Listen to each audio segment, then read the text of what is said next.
Ana sa napulo ka mga panimalay nga gitukod matod pa sa yutang gipanag-iyahan sa Cagayan de Oro City LGU gipang demolish sa Task Force Demolition Team.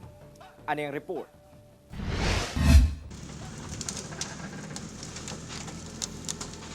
Gamit ang heavy equipment gikan sa City Engineer's Office, gipang guba sa Task Force Group Demolition Team sa Cagayan de Oro City LGU ang pipila ka mga balay nga anaa gitukod sa relocation, Sitio Kalaanan, Barangay Kanituan sa Cagayan de Oro City.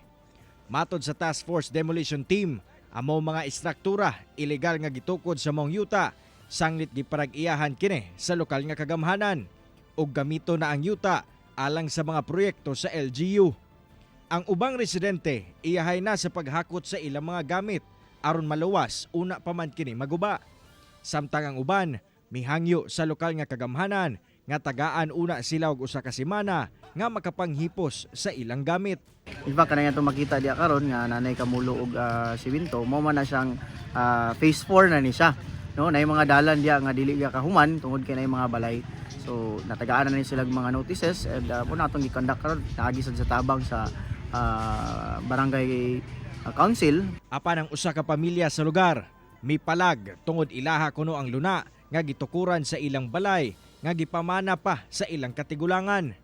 Gani, kompleto kuno sila sa titulo. Ang ako lang yung gikamahayan pod kay kuan kanang nag issue sila nako og kanang katong letter. Notice. Karon lang adlaw. Ditso dan ko ba? Okay.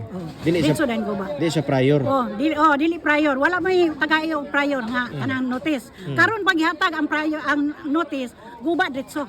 Sa kabahin sa Task Group Demolition, dugay na kuno sila naghatag og notice nga gisuportahan pa kuno sa Barangay Council sa Kanituan. Andam sab kuno sila moatubang sa mga reklamo batok kanila. Yes, iba kapila na nato na natubag ang ilang mga claim, no? Gianto na sa office. Last time gali kung ako masayop na buhi pa to nga ilang yang bana man siguro na karong nagreklamo diya.